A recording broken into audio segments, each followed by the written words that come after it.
Today I'm going to destroy your understanding of reality. Maybe. Depends how you feel. If you want it, here it is. Okay? If you want it, I'm going to give it to you. So this is just Google Earth. It's easier to do on the phone, but anyway, here's Google Earth. Here's the world. Yeah, this is the world. Ooh, the world. Why does the world look like the world? Always a question. People come out with answers like volcanoes, earthquakes, geography. Millions of years is the answers they give for most things. Millions of years. Infinite space. Yeah. Millions of years is like the answer for everything. Why are we people? Millions of years. Yeah. Why does the mountain look like that? Millions of years. Yeah. It's the answer for everything. Millions of years. It's just something you can't comprehend in your mind. So it just destroys your ability to understand something. Anyway, not what it's about. Why does the world look like the world it looks like? Why does the world look like the world it looks like? Millions of years, is that the answer? Well, I was watching Dutch Sense and I've already noticed that you've got a kind of symmetry going on. You've got the UK and you've got Italy coming off here. And you've got the seas on either side here. So I already noticed this symmetry, but if you actually go over here and you turn Asia on its side like this, okay, and let's get to it, shall we? Let's get to it. I've got my epic pen out over here. We've got India on this side, and we've got some part north of Russia on the top. Sorry, I don't know the name of this part of Russia. Apologies, Russia. There you go. Then what we got? We've got Saudi Arabia coming off here, like this angle. Up here, you've got it, but it's under the water. It's part of the, whatever this thing is, we call the plate, isn't it? The part of the land, but it's under the water, the edge of it's there. Yeah? Reflection, reflection, okay? Symmetry, okay? How do I turn epic pen off? How do I turn this off? Give us the point. Okay, we move it up, move it up, move it up. So we've already shown you Saudi Arabia and, yeah, Saudi Arabia and some other countries also, yeah?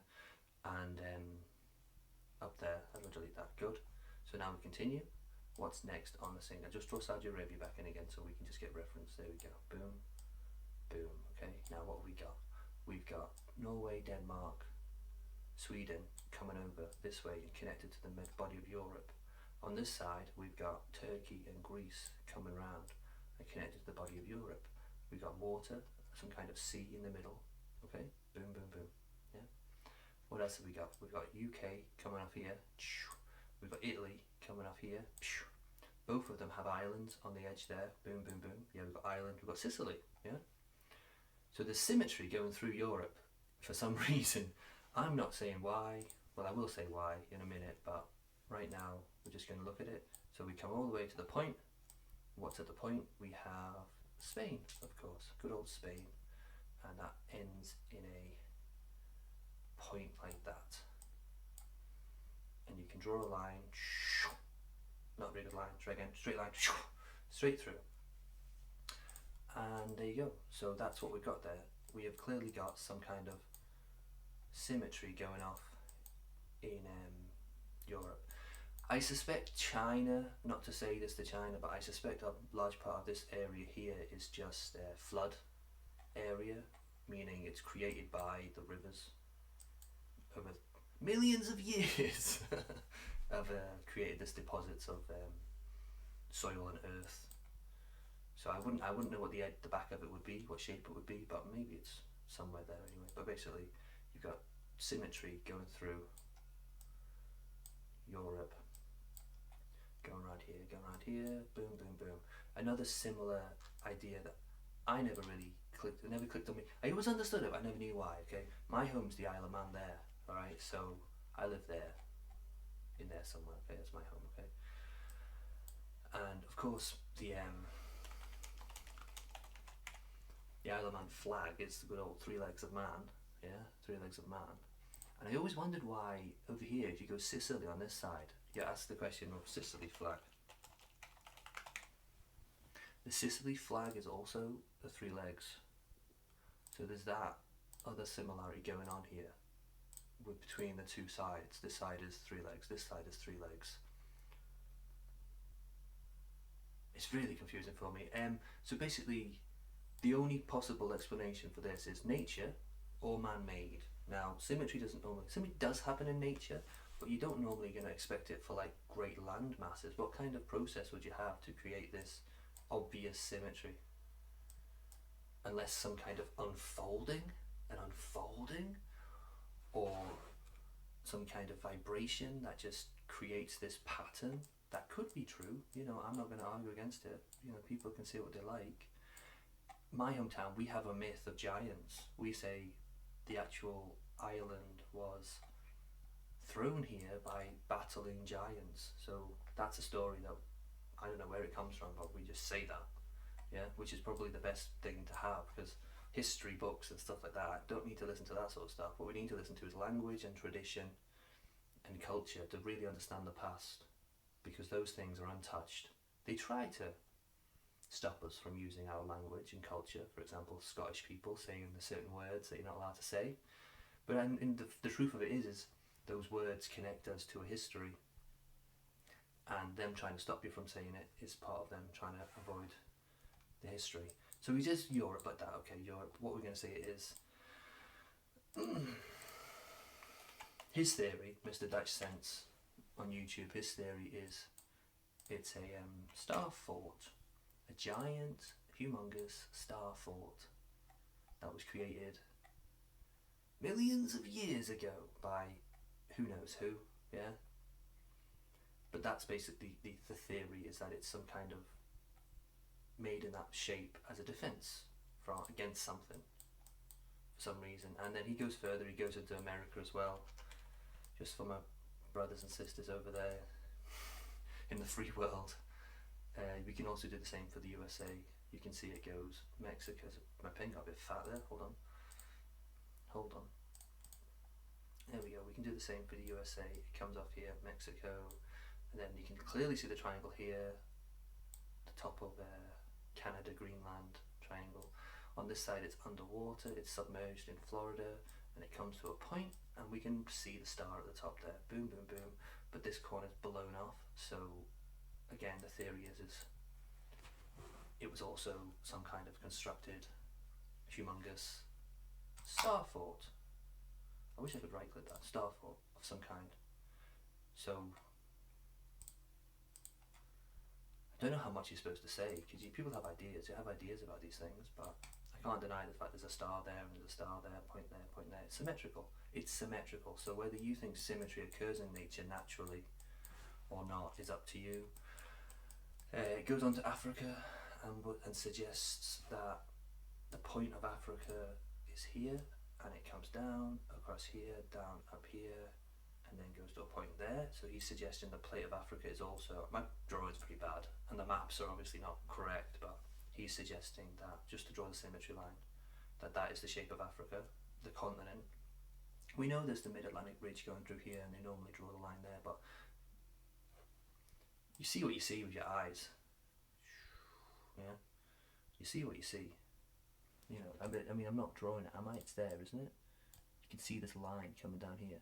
Anyway, and then also he does. Anyway, I'll see what I want, shall I? I'll see what I want to see. And then also Antarctica. He gives us a bit of Antarctica. You can see the line going through here. Boom, boom, boom. I draw it for you. It goes up here, turns here, goes up there, down here, and then across here. Okay. You can see that it's a pentagram. Pentagon, sorry, not pentagon. Pentagon shape. So it's up to you what you think about this sort of thing. I mean, believe what you want. It's Easter. I'm feeling a bit of creation at the minute, a bit of creation, and this would be the final step in the puzzle of creation. If you were going to be a person who said, I believe in creation, I believe the world was created, I believe animals and plants were created, if that was going to be your belief, to be able to take that belief to the next level, which would be believing that the actual land is created in a specific shape or pattern, it would be another confirmation of the creation, basically. So for me personally, I like to believe it's created, because it gives my life a bit more of a purpose and gives my creative ability more meaning, I believe in creation as a power in my life, and I use it in my life to make the world better. I create things. So, I mean, I'm not saying whatever I believe in, whatever, you know, who knows what you believe in, what God is, or whatever those things are that created these things, but just to acknowledge that creation is a force in nature, and it has whether it's conscious or just following geometry, I do believe it's a force in nature, and this confirms it for me. For me, it confirms it. For you, you decide what you see. You decide what it is that you see here. You can see random nature, or you can see a pattern. And I understand people see patterns in everything, you know. If I was going to go further, I would say giants created it. I would say the world is always growing. You can't deny the fact. If you want to talk about science, you know, there's rocks hitting the world. Yeah, I'm going to do it again. Rocks, forever. Dust, forever falling down to the world, yeah? True or not? True, yeah? You can't argue against it, true. If the world is what you say it is, that's happening all the time. So over millions of years, from the beginning of time, the world would have been smaller. Over time, the world is getting bigger. You can talk about how much bigger or how quickly it grows, but it's growing. So if you take the time backwards, you can go backwards in time and say the world was smaller in the past. If the world was smaller in the past, the gravity would have been less. If the gravity was less, the creatures would have grown larger. So people would have been giants. Animals would have been giants. Compared to what we are now, we have higher gravity now, so we only grow a certain height. It's the gravity which determines our body's ability to grow. So if I'm trying to figure out a way of explaining the situation, I'd say giants made it. Giants. A long, long time ago, they were giant people. And they designed the actual land that they lived on to be one giant fort. Not sure why they were fighting each other. What reason would they have for fighting each other? Unless this thing that we call the Earth is not what we think it is, and possibly they were fighting over to be in this place. We're fighting to be here, is what my thought is, because it seems like everybody's kind of pointing into this point, aren't they? Like, this guy's driven his giant fort to this point, this guy's driven his giant fort into this point, whoever this was drove it in here, this person driven theirs in here. They're all kind of pointing towards a point in the sea somewhere around, well, somewhere here seems to be the place where everybody's sort of pointing to. So if we were just fighting over just a place to be, then that's what I think it was. Nowadays we don't fight, do we? We're all having happy times. But anyway, interesting. Let me know what you think. Like I say, I have lots of crazy ideas about everything, and I never thought I could get crazier, but rest assured, you can get crazier. And I've also been thinking about the internet at the minute.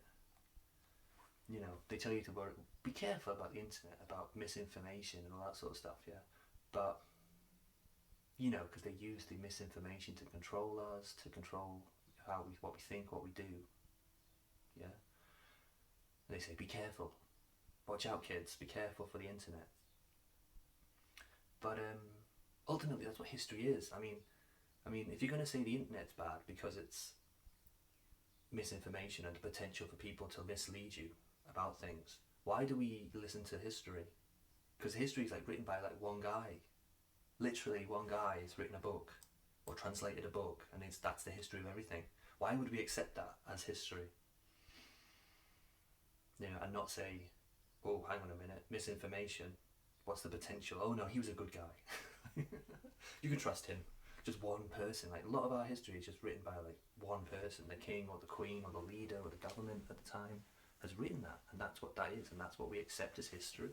So anyway, how can we get past history? We need to look at language, traditions, because those things are passed on through humanity, through people, regardless of books or language or writing or reading or learning.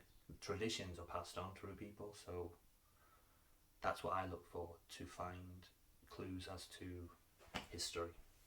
So protect our traditions, protect our language. Don't tell people there are words they're not allowed to say because they're naughty words. It's not true. It's not true. They're just hiding your history from you. Anyway, peace out. Love you all. Happy Easter. Bye bye.